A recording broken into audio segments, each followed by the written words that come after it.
Le débat politique du Grand Soir, c'est parti. Marie-Noëlle Lienemann est avec nous ce soir, sénatrice gauche républicaine et socialiste de Paris. Bonsoir Madame la sénatrice. Bonsoir. Et bienvenue. Bonsoir Monsieur le député François-Michel Lambert, député Liberté, Écologie, Fraternité des Bouches-du-Rhône. Bienvenue à vous. Laurent Jacobelli, porte-parole du Rassemblement National. Bonsoir. Et bonsoir. Bienvenue. Et bienvenue Richard Ramos, député Modem du Loiret. Monsieur le député, bienvenue ce soir dans le Grand Soir. Bonsoir à vous.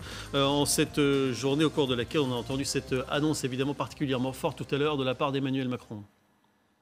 La décision qui a été prise, en conformité aussi avec notre politique européenne, c'est de suspendre par précaution la vaccination avec AstraZeneca, en espérant la reprendre vite, si l'avis de l'EMA le permet. Et donc là aussi, nous avons un guide simple, être éclairé par la science et les autorités sanitaires compétentes, et le faire dans le cadre d'une stratégie européenne. Donc nous suspendons jusqu'à demain après-midi. Et la stratégie européenne, en fait, c'est l'Allemagne qui l'a un petit peu décrétée, parce que quelques minutes plus tôt, du côté de l'Allemagne, on a décidé de suspendre la vaccination d'AstraZeneca. La France a suivi. Une heure plus tard, voici le communiqué de l'Institut Paul Ehrlich. D'autres examens sont nécessaires après des cas de formation de caillots sanguins chez des personnes vaccinées en Europe. Laurent Jacobelli, le président a-t-il bien fait de suivre l'exemple allemand ou pas ? D'abord, c'est toujours un petit peu choquant de voir le président français être à la botte de l'Allemagne. Madame Merkel parle, Monsieur Macron agit. Maintenant, sur la question de l'AstraZeneca, il y a déjà quelques jours qu'il y a des doutes. Et vous le savez, en matière de vaccination, le péché originel, c'était la confiance. Ouais. Vous vous souvenez de ces sondages, etc. À partir du moment où il y a eu des doutes sérieux sur l'AstraZeneca, moi je ne suis pas médecin, je ne sais pas si c'est vrai ou pas vrai, mais notamment... Bien sûr, les médecins ne sont pas d'accord entre eux. Bon, sur l'effet sur les plus de 65 ans, sur les plus jeunes, il y a eu des effets secondaires graves. Maintenant, ces thromboses, je pense que dès le début, le gouvernement a dû se saisir du dossier, demander aux autorités sanitaires françaises de faire des études, de faire un suivi, de répertorier les cas. Elles l'ont fait, très vite. Écoutez, ça n'a pas fait. On est en train de le faire. Mais non. On attend là. Monsieur Lambert, ne commencez pas, je vais terminer, vous parlerez après, vous vous exprimerez bien. Mais aujourd'hui, on attend l'agence européenne. Donc si l'agence européenne est en train de le faire, l'agence française, enfin l'Institut français, aurait pu le faire. Mais sur l'AstraZeneca, d'une manière générale, il y a un problème. On a un problème de stock aussi. Vous savez qu'ils vont livrer... Maintenant, on ne sait même plus ce qu'ils vont livrer. Mais ils devaient livrer un quart de moins que ce qui avait été prévu. Si c'est suspendu, tout Cette politique vaccinale est une débâcle depuis le début. Nous avons été en retard sur le nombre de vaccinations, en retard sur la logistique, en retard sur la vaccination par les médecins, qui du coup se trouvent encore reculés, et les pharmaciens. Bref... Tout cela ne fonctionne pas depuis le début. Il est temps de se ressaisir du dossier et d'acheter des vaccins pour vacciner les Français. Mais partout, en Russie, en Chine, partout où il y a des vaccins qui fonctionnent pour vacciner massivement. François-Michel Lambert, le président a-t-il bien fait ? On est dans la continuité des demi-mesures. Je ne crois pas que quelqu'un autour de cette table sache parfaitement sur quel plan de vaccination nous sommes. Quel est l'objectif depuis fin novembre, début décembre, nous devons avoir 10 ou 12 objectifs de vaccination qui changent toutes les 2 semaines. Objectif quantitatif, vous voulez dire ? Quantitatif. Ouais. Le curseur que tout le monde va retenir, c'est à la fin de l'été, tout le monde est vacciné. Voilà. Oui, mais moi, je suis très intéressé par les étapes intermédiaires. Comme j'ai déjà dit, on est dans la fable du lièvre et de la tortue. Les autres pays ont démarré dès janvier. On regarde les courbes. La France n'a démarré que fin janvier. C'est un retard irrattrapable, parce qu'on sait très bien que chaque personne qui est vaccinée, eh bien, c'est une personne sauvée, on passe à la suivante. Si vous ne le faites pas, eh bien, vous ne les sauvez pas. On voit pendant que vous parlez, tout en haut, c'est le nombre de doses disponibles. En bleu, c'est le nombre de personnes qui ont reçu une injection, et en vert, ceux qui ont reçu les 2 injections. Voilà pour les chiffres. François-Michel Lambert. Le graphique montre bien qu'on s'éloigne d'une efficacité dans l'injection. La partie autre démontre qu'on a des stocks qu'on n'utilise pas. À peu près 2 millions, oui. Oui, 2 millions. 2 millions de personnes qui pourraient être vaccinées. Et quand on voit les difficultés, les médecins qui, un dimanche soir, apprennent que le lendemain, ils ne peuvent plus vacciner. Quand on voit que les pharmaciens, ce matin, il y avait un reportage chez un de vos confrères qui montrait un pharmacien des Alpes-Maritimes, le plus grand des Alpes-Maritimes, qui avait 300 personnes qui étaient prêtes et qui reçoit 10 vaccins. Donc la logistique, c'est mon expertise, et je dirais un certain Emmanuel Macron, ministre, m'avait nommé président de la conférence nationale logistique. Et je lui avais rendu un rapport en mars 2016 qu'il a présenté lui-même en Conseil des ministres lorsqu'il était, lui, ministre de l'économie. tout a disparu. Toute la stratégie que j'avais proposée, toute la capacité à mettre dans l'appareil de l'État une expertise. Je ne dis pas que j'avais pensé qu'une épidémie arriverait, jamais je me permettrais ça. Mais j'avais dit que l'appareil d'État n'était pas à la hauteur sur cette expertise. Et c'est ce qui s'est passé. Et ça, tout a été démantelé quand Macron est devenu président de la République. À un moment donné, il faudra poser aussi les bases de ce débat. Sur cette question d'AstraZeneca, Marine-Noëlle Lienemann, est-ce que vous soutenez quand même le gouvernement en disant oui, il a bien fait le temps qu'on rétablisse la confiance? D'abord, je crois qu'on partage, en tout cas, et notamment avec M. Lambert, le diagnostic que ça cafouille de tous les bouts et que c'est grave. Parce que tout retard qui est pris, toute dose qui n'est pas utilisée, c'est autant de vies non sauvées ou des gens malades, etc. Ça, c'est extrêmement grave. Alors maintenant, par rapport à la décision qui vient d'être prise. D'abord, Emmanuel Macron nous dit qu'il est européen et pour suivre l'Allemagne quand même. C'est quand même une drôle de vision de l'Europe. Moi, je pense que... Il aurait dû dire, les Allemands font ce qu'ils veulent. Moi, je pense qu'il aurait dû plutôt dire, il est important qu'on ait des rencontres, un suivi commun, que dès qu'il y a une alerte, ou un pays comme le Danemark, fut-il particulièrement obsessionnel sur le principe de précaution, à ce moment-là, il y a une décision européenne en disant on étudie, on va très vite et on ne commence pas à affoler tout le monde comme si... Ou bien alors, il aurait fallu que le président de la République, mais en tout cas les instances européennes, s'autosaisissent du fait que quand il y a dans un pays un doute au point que les gens risquent d'arrêter la vaccination, on s'en saisit tout de suite pour prévenir les autres que oui, on s'en occupe, que c'est pas la peine de se paniquer trop vite. On parlait d'une voix, quoi. Voilà. Donc maintenant, à partir du moment où l'Allemagne, tout le monde disait, j'imagine quand même que s'il avait maintenu la vaccination, on aurait dit, les Français auraient dit, il nous fait prendre des risques, tout ça pour que je ne sais quoi, etc. Donc je pense qu'il était contraint à cette décision. Et donc maintenant, il faut s'attacher à parce que ce qui est grave dans cette affaire, c'est que s'il s'avère que les risques sont très faibles, ce qui sera le cas, tout le monde le sait. Oui, voilà, j'espère qu'il n'y a pas des données scientifiques qui nous échappent, mais en tout cas, si tel était le cas, la première des choses, c'est expliquer clairement aux citoyens européens et aux Français pourquoi l'agence de médicaments a décidé qu'il n'y avait pas de risque. Oui. Et qu'ils avaient étudié ceci, qu'il y avait tant de cas, etc. Et en France, il y a une agence française qui, d'ailleurs, à ma connaissance, je l'ai écoutée à la radio, donc ce n'est pas forcément... mais c'était une spécialiste, ou la présidente ou la directrice générale de cette structure, qui disait qu'ils avaient transmis un cas qui leur avait paru particulièrement suspect, mais un cas, et encore sans lien direct avec la vaccination. Richard Ramos. On est dans l'excès du principe de précaution dans cette histoire ou pas? Oui, pour moi, oui. On n'aurait pas dû suspendre. Alors, encore une fois, il y a le fond et la forme.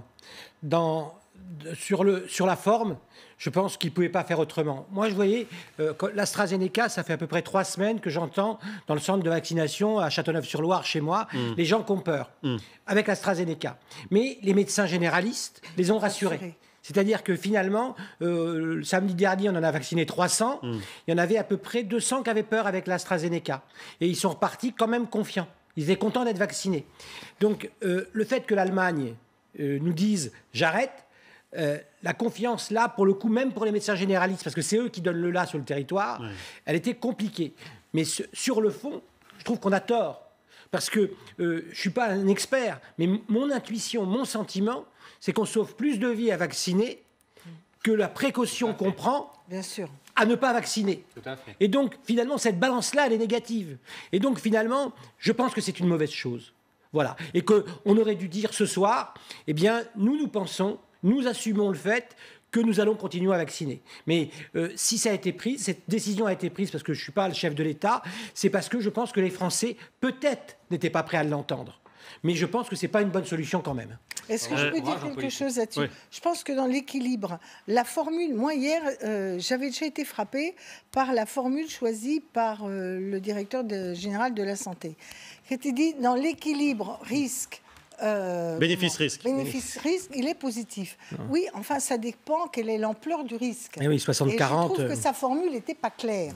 C'est la formule consacrée. Oui, mais d'accord, mais si c'est 60% de chance et 40% de risque, c'est bénéfice positif. En vrai, non, c'est 98-2. Ce qu'il aurait dû exprimer, et c'est en cela qu'il faut que les choses soient claires avec l'agence quand elle va parler, c'est que les risques aujourd'hui sont minimes. Écoutez, et évidemment que la balance est à tout coup favorable au vaccin. Deux médecins, je vous disais que c'est pas facile de mettre les médecins d'accord.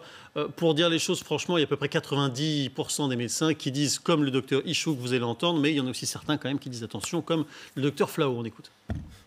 Si on voulait planter l'élan vaccinal, on s'y prendrait pas autrement. Le rapport bénéfice-risque, on ne va pas le répéter à l'infini, mais il est évidemment en faveur du vaccin. Et maintenant, croyez-moi que ça va être compliqué pour convaincre mes patients qui étaient, pour certains, déjà un peu réticents, de leur dire « vous inquiétez pas, il n'y a pas de problème ». Évidemment, là, tous les arguments sont contre nous. Je suis vraiment atterré. C'est une très sage décision que de suspendre quelques jours le temps d'essayer de faire la lumière. Ce n'est pas des cas de thrombose habituels, ça s'appelle une coagulation intravasculaire disséminée. C'est un événement grave et assez rare, suffisamment rare et grave pour qu'on puisse vraiment essayer de comprendre ce qui s'est passé. Comment on fait, Laurent Jacobi ? C'est pour ça que je vous dis qu'il faut maintenant avoir des données ou les transmettre si elles sont déjà là pour rassurer les Français. Les Français ont forcément un doute ce soir. Même les médecins se chicanent un peu. Voilà, nous, j'entends beaucoup de certitudes autour de cette table. Moi, je n'en ai pas.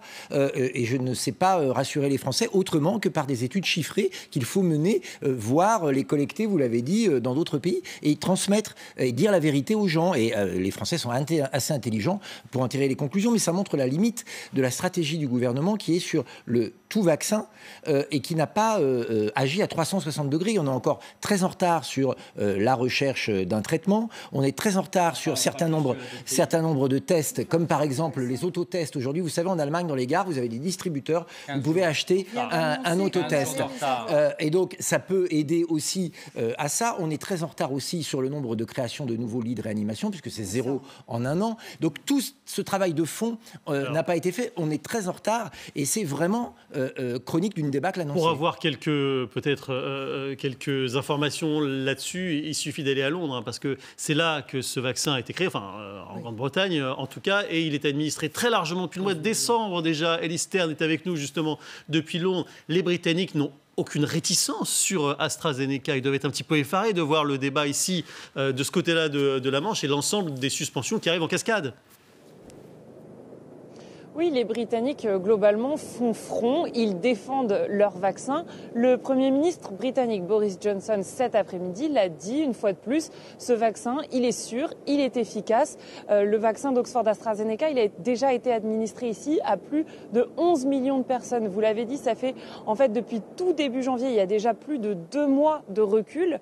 Et il y a une pharmacovigilance importante qui est effectuée ici en Grande-Bretagne. Ça veut dire que les personnes peuvent rapporter les effets secondaires ou les maladies qu'elles attrapent. Et pour le moment, aucun seuil d'alerte n'a été franchi. Ça veut dire que lorsqu'on parle de thrombose ou de caillots sanguins, les personnes qui ont reçu le vaccin n'en ont pas eu plus que les personnes qui n'ont pas reçu le vaccin.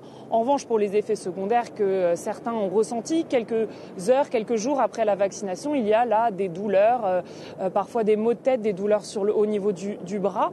Mais en Grande-Bretagne, on ne compte pas s'arrêter avec le vaccin d'Oxford AstraZeneca, puisque c'est avec ce vaccin et avec celui de Pfizer que le pays espère avoir vacciné toute sa population d'ici au mois de juillet. Merci beaucoup, Ellie Stern. Sur la défiance en France, regardez ce sondage que nous avions réalisé avant l'annonce de cette suspension. La confiance sur les vaccins en général, 55-45. Sur AstraZeneca, ça s'inverse, 43-57. Et sur les effets secondaires, il y a 77% des Français qui parlent des effets secondaires. Encore une fois, c'était avant la suspension. On peut imaginer que les chiffres sont encore plus compliqués maintenant. François-Michel Lambert. Alors, d'abord, notre responsabilité ici, en tant que hommes et femmes politiques, et de dire que tous les jours, c'est l'équivalent d'un Airbus qui s'écrase, les morts. 300 morts. Tous les jours, c'est 330 admissions, c'est 1400 admissions, et 330 nouvelles personnes en réanimation.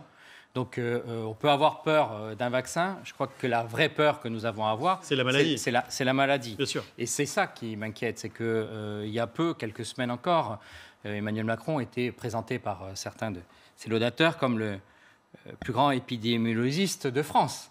Et que tout seul, il faisait des paris, qu'il comprenait les chiffres. C'était le propos de Richard Ferrand. Moi, je préférerais qu'on soit dans de la concertation. Vous vous souvenez d'une concertation avec toutes les parties prenantes de l'État, à commencer par les partis politiques, la représentation nationale. C'était quand la dernière fois qu'il y a eu une représentation C'était il y a 2 mois, la dernière réunion où le Premier ministre a réuni les représentants des partis, les représentants des forces politiques de l'Assemblée nationale et du Sénat, y compris celles qui ne sont pas pleinement représentées, en tout respect de la prise de parole d'où qu'elles viennent, pour chercher une concertation. Aujourd'hui, il n'y a pas de concertation. C'est un grand classique jupitérien. Eh bien, je dirais, si je n'étais pas cynique, que Jupiter se débrouille. Sauf que ce que je dis, je demande à Jupiter de rapidement travailler en coopération, comme le fait Angela Merkel. Allez, vous restez avec nous. Les suites de cette annonce du président Macron, c'est tout de suite dans le Grand Soir.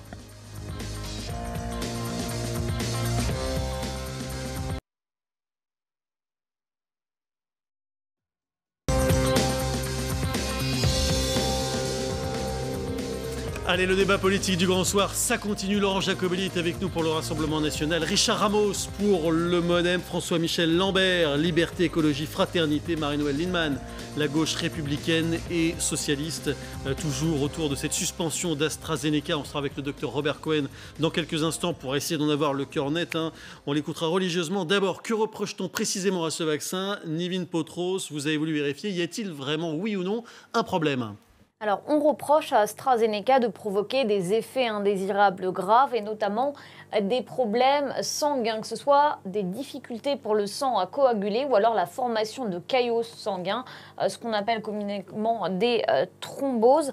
En France, l'Agence nationale de la sécurité du médicament a recensé 3013 cas d'effets indésirables. Alors, il s'agit dans l'énorme majorité des cas de syndrome grippaux, de vertige ou encore de nausées, mais elle a également comptabilisé 964 effets indésirables graves, dont un cas de thrombose recensé en France. Et toujours selon l'Agence nationale de la sécurité du médicament, les effets indésirables d'AstraZeneca seraient de 0,66%, 0,19% pour le vaccin de Pfizer et de BioNTech et 0,12 pour Moderna.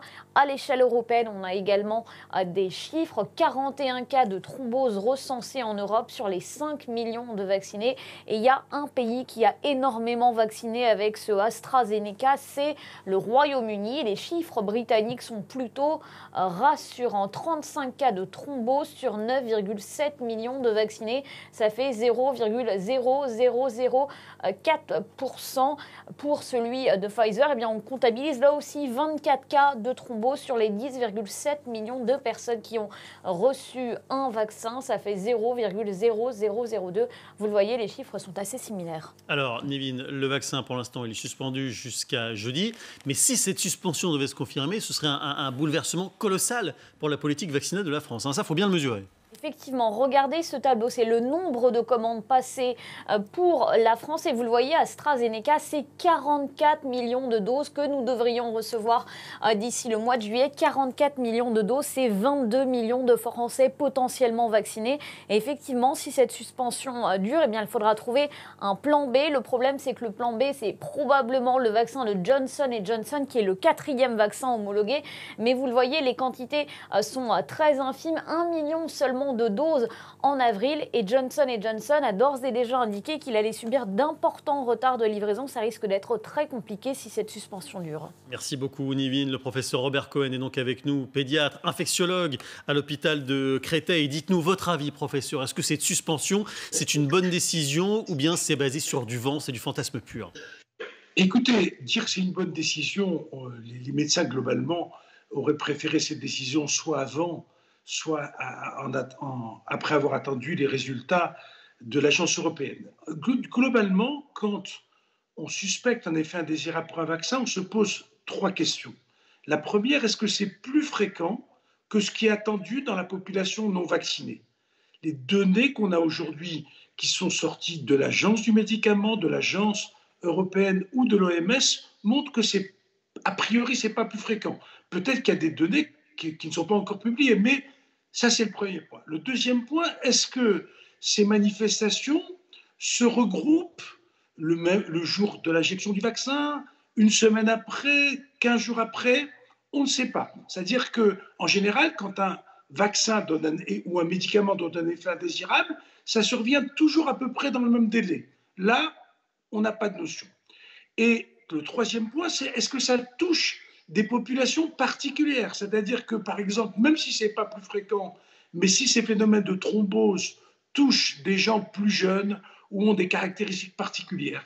Et là encore, on ne sait pas. Donc, ce que je comprends bien que par principe de précaution, on puisse arrêter un programme de vaccination 2-3 jours, mais peut-être que ça aurait été mieux fait avant, comme les Danois, en disant on va attendre les résultats des explorations, ou on attend les résultats parce que visiblement, comme il a été dit, probablement que ce phénomène n'est pas très fréquent parce que le nombre de dizaines de millions de doses de ce vaccin qui ont été administrés dans le monde, parce que vous avez cité ces pays-là, mais il y a d'autres pays qui les ont utilisés aussi, n'ont pas mis en évidence avec une fréquence accrue.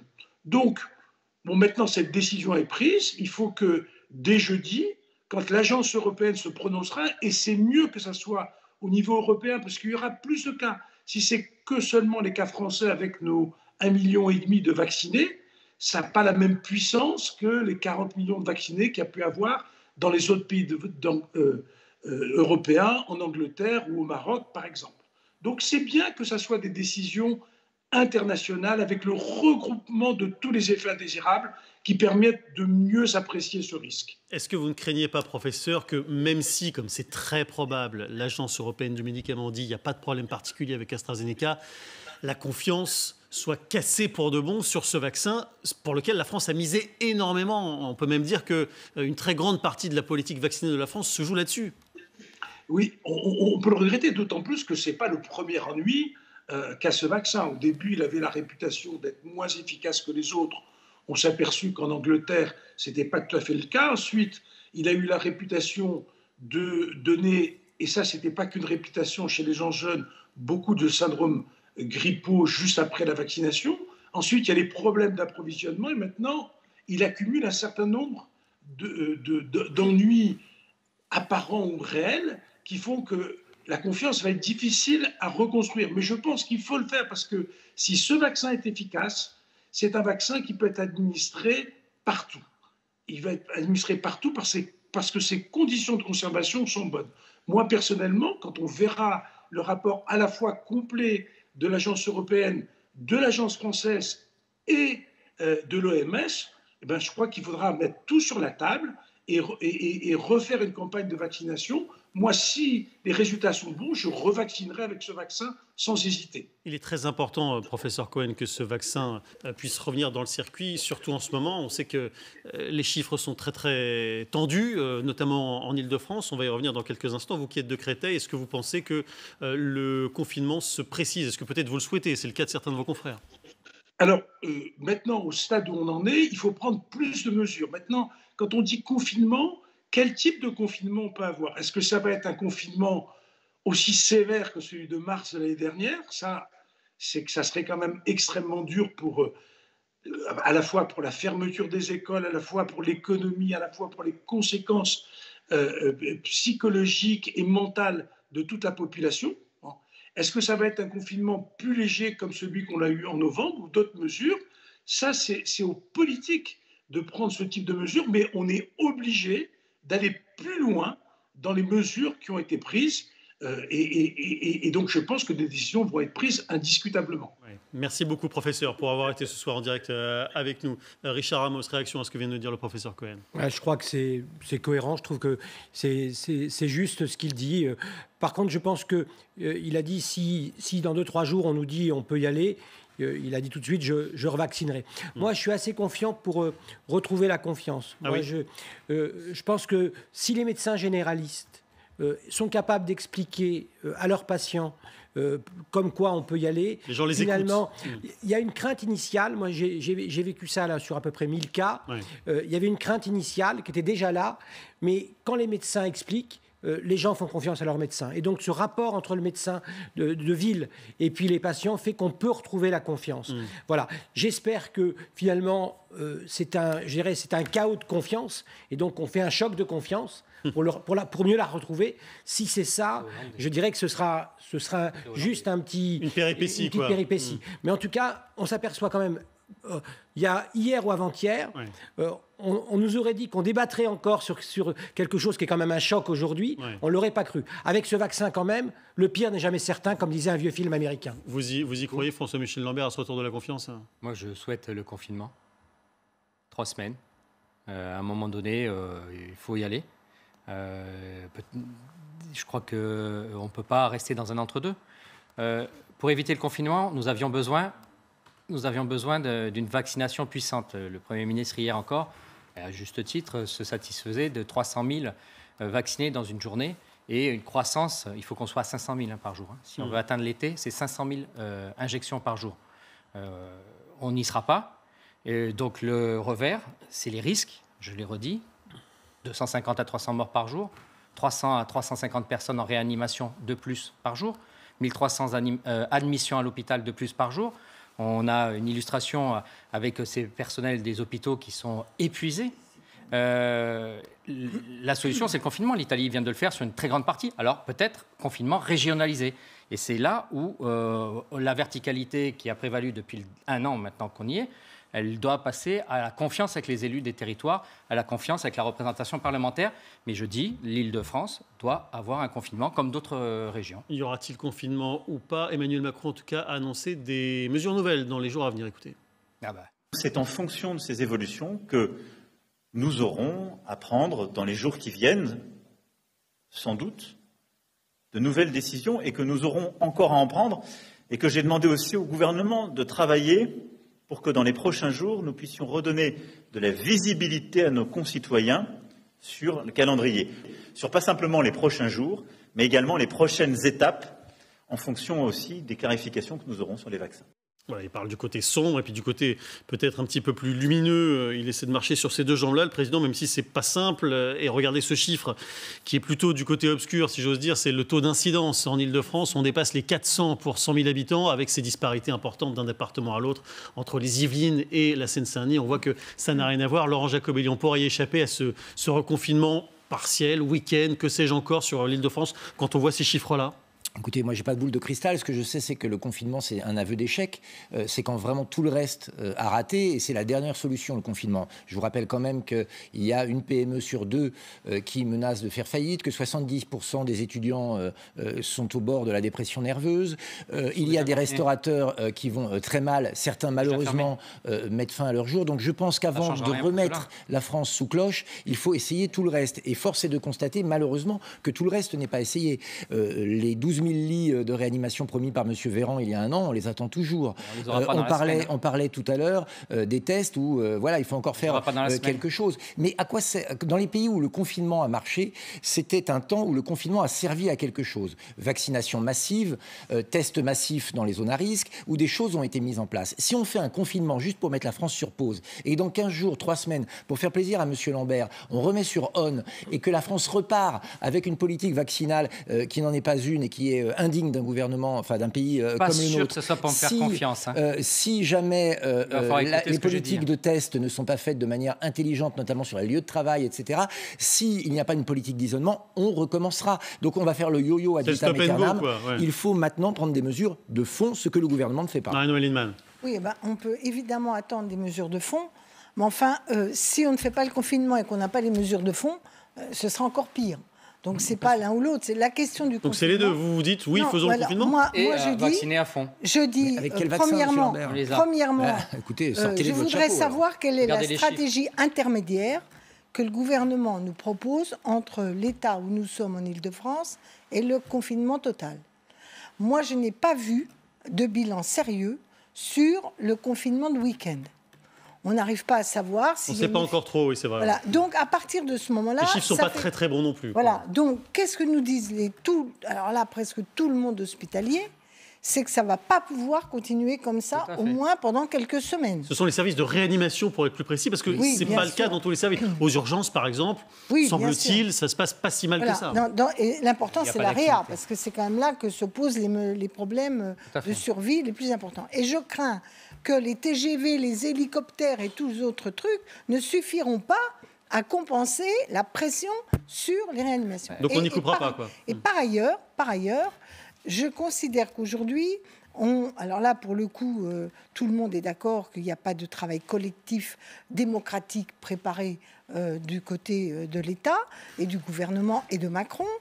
Mais quand même, comment vous pouvez expliquer qu'avec les mêmes indicateurs de taux de reproductibilité, etc., la même saturation des services de réanimation, il y aurait deux poids, deux mesures. Pardon.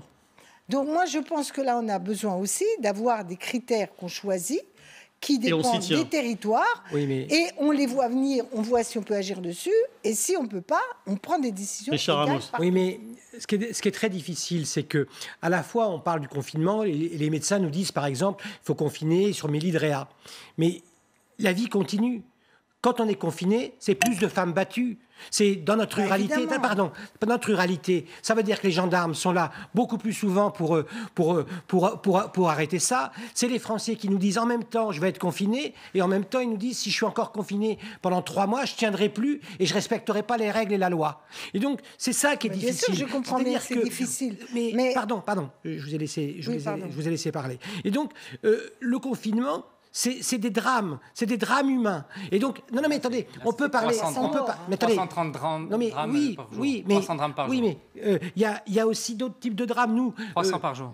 Non, mais il y a 300 morts par jour, dont acte. Mais combien il y a de morts aussi de gens qui vont... 300 par jour. Non, mais il y a des gens qui ont envie aujourd'hui et qui ne respecteront pas les règles. Il y a des gens, combien il y a de femmes qui sont battues parce qu'il y a du confinement, il n'y a plus d'alcoolisme. Et donc, la vie, elle continue aussi. Et donc, c'est ce choix-là qu'il faudra faire entre le confinement et puis tout ce que le confinement amène comme vie délétère, comme les gens qui sont psychologiquement atteints et qui veulent plus vivre comme ça. Ils le sont déjà atteints. On peut aussi tirer les leçons. Mais ils en peuvent plus. On peut aussi tirer les leçons du passé. On peut améliorer le suivi psychologique. Mais il faut... Comment en est-on arrivé là? On en est arrivé là à cause du fameux variant anglais. C'est à cause de lui, évidemment, que la maladie s'est répandue beaucoup plus vite que pour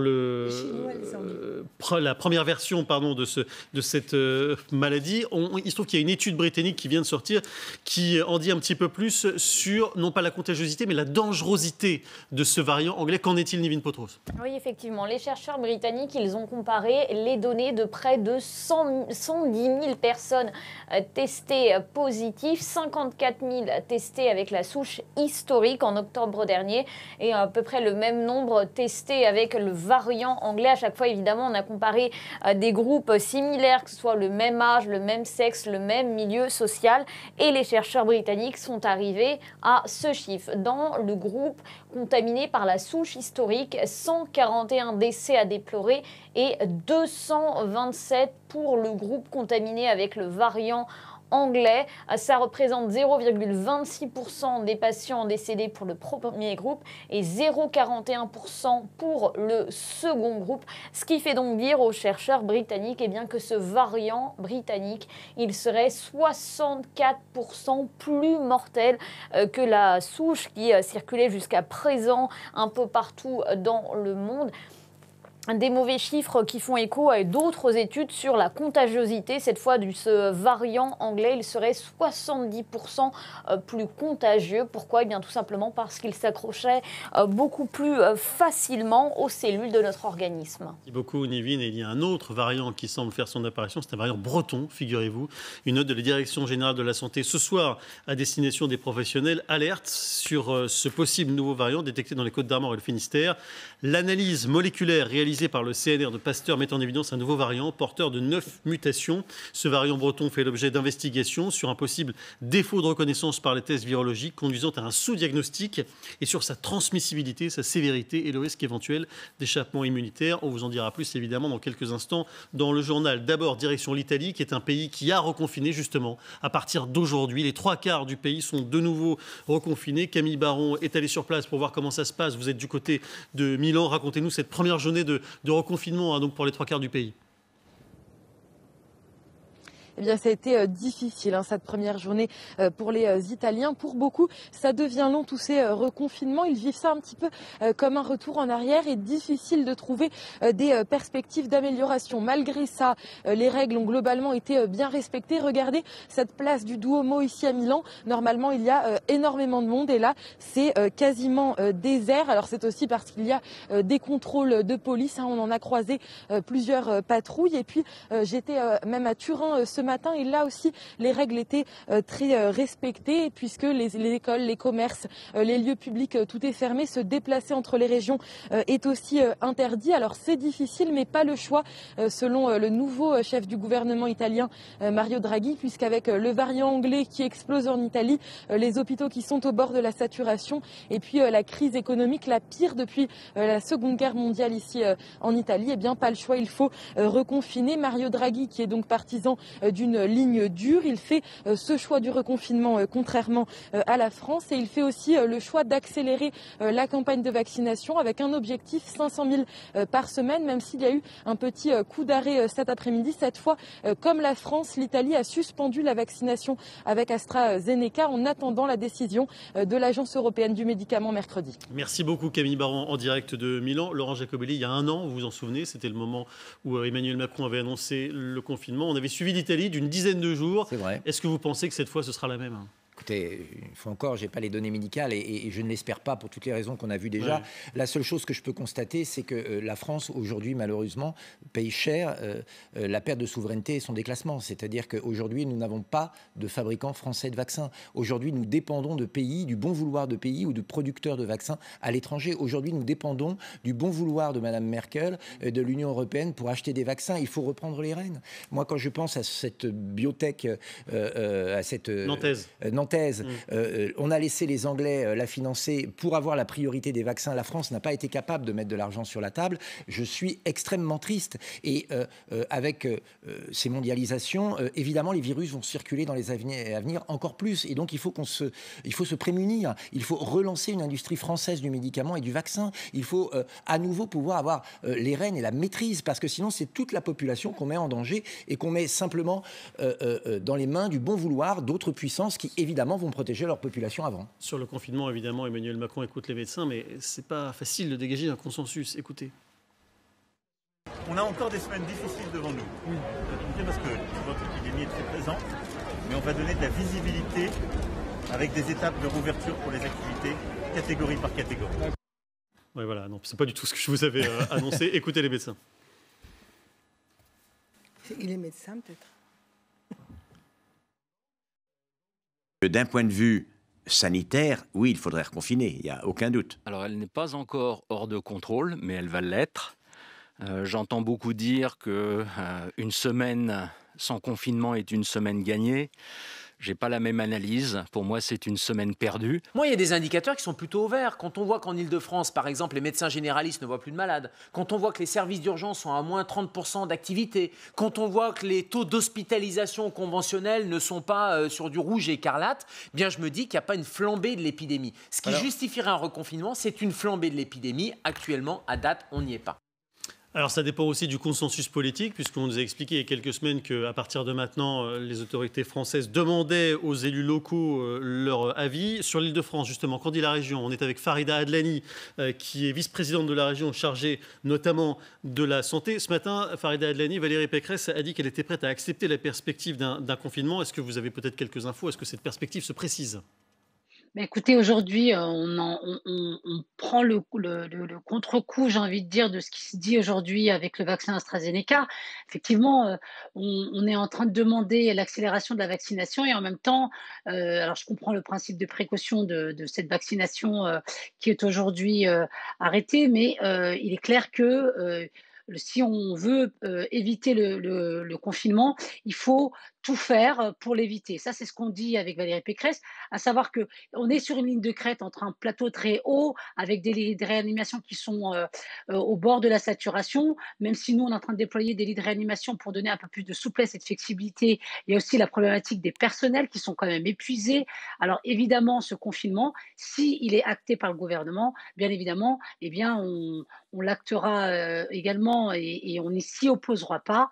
Mais la vérité, c'est qu'il faut voir tous les les paramètres psychologiques, les paramètres médicaux bien sûr, mais les paramètres également économiques. Donc cette ligne de crête aujourd'hui, on est sur un plateau haut. La vérité, c'est que la vaccination qui doit s'accélérer, c'est quand même un coup dur pour des patients qui attendaient la vaccination, même si les résultats des scientifiques prouvent que le vaccin AstraZeneca ne comporte pas de danger, et on voit bien que sur des dizaines de vaccins qui ont été injectés, on a 5 millions de vaccinés en France. Donc, principe de précaution, oui, mais bon, le mal est fait malgré tout, puisque on voit bien qu'il y a une défiance sur ce vaccin. Et moi qui suis élue aussi en Seine-Saint-Denis, il y a beaucoup de médecins généralistes qui ont dû décommander aussi les rendez-vous, ou avec des patients maintenant qui disent non, on ne veut plus du vaccin AstraZeneca. Et oui, évidemment, il y a de la défiance. Merci beaucoup, Farida Adlani, pour avoir été avec nous ce soir. Parallèlement, on l'a entendu tout à l'heure, Emmanuel Macron donne quand même une perspective de sortie avec bientôt un calendrier. On le retrouve tout à l'heure lors de cet échange dont vous avez déjà aperçu quelques secondes. On a encore des semaines difficiles devant nous. Parce que votre épidémie est très présente, mais on va donner de la visibilité avec des étapes de rouverture pour les activités, catégorie par catégorie. Est-ce que vous y croyez, Marie-Noëlle Lienemann, ou pas? Ça dépend du calendrier. Parce qu'un calendrier, ça ne dit pas si c'est à court ou moyen terme. Oui. Mais on voit quand même qu'on a plutôt un pouvoir ballotté par les événements, plutôt que d'avoir une stratégie... Justement, c'est l'occasion de mettre les choses un peu d'équerre. Oui, justement, pour mettre les choses d'équerre, il faut pouvoir stopper le mécanisme. Se fixer un seuil au-delà duquel on considère qu'on peut réengager le déconfinement, que ce soit un seuil en termes d'épidémiologie du nombre de cas, et en même temps au nombre de vaccins. Voilà, donc ça donnerait des perspectives. Sauf que, manifestement, on n'est pas sur cette stratégie-là. La deuxième chose, moi, qui me frappe, c'est que toute une série de choses qu'on nous avait promises ne sont toujours pas là. On devait avoir des usines françaises qui produisent des vaccins étrangers. Sanofi devait produire en France des vaccins pour améliorer la production de vaccins. Pas tout de suite, ça prend un peu de temps. On n'est toujours, pour l'instant, aucune nouvelle de quand ça va se faire.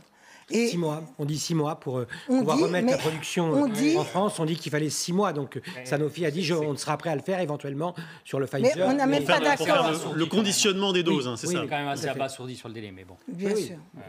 D'autres pays, je citerai par exemple un pays qui a des grandes difficultés économiques, Cuba, est en capacité de produire des vaccins, de les embouteiller. Voilà. Donc il faudra à un moment donné se poser aussi des questions sur nous-mêmes. D'ailleurs, et même le confinement... de créer 4 vaccins différents. Bon, on ne va pas parler de Le confinement n'arrête pas tout non plus. Rien n'empêche qu'on programme le regain industriel du pays, de la production, de relancer les programmes de recherche. Exactement. Et là, depuis un an, on n'a rien fait. Confiné. Moi, je voudrais juste, permettez-moi, dire que j'ai parlé de confinement tout à l'heure. Apparemment, c'était le mot qu'il ne fallait pas dire. Il y a un an, on se moquait de l'Italie, 1 an et 3 jours. On se moquait de l'Italie qui se confinait. Bim, 3 jours après, on est passé au confinement. Je voudrais rappeler qu'on est incapable de mettre en place des vaccinodromes. Appelons les choses par ce qu'elles doivent être dites. Les vaccinodromes, nous devons les mettre en place. Et enfin, il y a à peine une semaine, une élue, Anne Hidalgo, avait esquissé avec son premier adjoint l'idée d'un confinement de 3 semaines. Mais elle disait un confinement de 3 semaines, mais sans... elle disait la stratégie du zéro Covid, mais sans confinement. C'est sûr que c'est compliqué. Non. Ah bah si, c'était dans sa tribune, pardon. C'est mot pour mot dans sa tribune. C'est exactement ce qu'elle a dit. Ce que je veux dire, c'est qu'à un moment donné, et c'est ce qu'a dit Marie-Noëlle Lienemann très bien, que j'ai aussi exprimé, il y a zéro concertation. À chaque fois, on en revient toujours à un seul homme. Il n'y a pas de concertation. Non, monsieur Lambert. Dites-moi où est-ce qu'il y a eu de concertation. Richard Amos. Je ne sais pas si vous vivez je ne sais pas si vous dialoguez dans votre circonscription, mais de la concertation, on en a 2 fois par semaine avec la préfecture, avec l'ARS, pour une fois. Non, mais je parle entre votre mandat de député et le gouvernement. Mais où est-ce qu'il y a une concertation? Mon mandat de député, il se met aussi en circonscription. Non, mais je vous parle du gouvernement, les décisions nationales. Est-ce qu'il y a eu C'est assez marrant. Il n'y a pas eu de concertation. Pardon, c'est assez marrant. Marie-Noëlle Lienemann, sénatrice, on peut penser qu'il n'y a qu'un seul homme qui va réduire, que ce soit Macron ou un autre. Je pense qu'aujourd'hui, il y a des concertations qui sont par région. Ben, moi, dans ma région, deux fois par semaine. Nationales mais il y a les décisions nationales, de toute façon, elles sont prises par le président. Mais derrière, voilà, tout le déploiement. Mais non, c'est dit. Non, mais il n'y a pas de concertation. C'est le président. Il n'y a pas de concertation. 2 fois par semaine. Allez, chut. C'est un alibi Pour conclure, Laurent Giacomelli. Il y a Pour notre santé à tous. Non, mais on a pardon, excusez-moi, je vais terminer. Oui, mais on m'a donné la parole. Mais c'est vrai qu'il ne l'a pas trop laissé parler non plus. Allez, pour conclure. Il y a quelque chose qui est une stratégie qui est, on arrête un vaccin, on l'arrête pas, c'est une stratégie nationale. Par contre, tout le redéploiement derrière et le problème qu'on a dit tout à l'heure, c'est les doses. Quand vous me parlez tout à l'heure qu'on allait faire des grands vaccinodromes, on a 42 000 pharmaciens, ils n'ont pas de doses. Ils n'ont pas de doses. Allez, Laurent Giacomelli, pour conclure, s'il vous plaît. S'il vous plaît, allez-y. Salle de sport, en même temps, merci. Salle de cinéma, théâtre, musée, on en a besoin. Il va falloir penser à les réouvrir et c'est bien que le président de la République y pense. Maintenant, pour faire un calendrier, il faut tenir ses promesses. Or, il n'a tenu aucun de ses calendriers. Il n'a tenu aucune de ses promesses. On en a parlé pendant cette émission. Donc, s'il veut faire un geste, que déjà dans les zones où le virus circule peu, qu'il rouvre ses salles et qu'on fasse des tests. Pour l'instant, il y a une territorialisation punitive. Il n'y a pas de territorialisation optimiste et positive. Moi, tous les soirs, je vous fais une promesse. C'est un journal complet à 23h. Et ben, c'est parti, c'est le moment.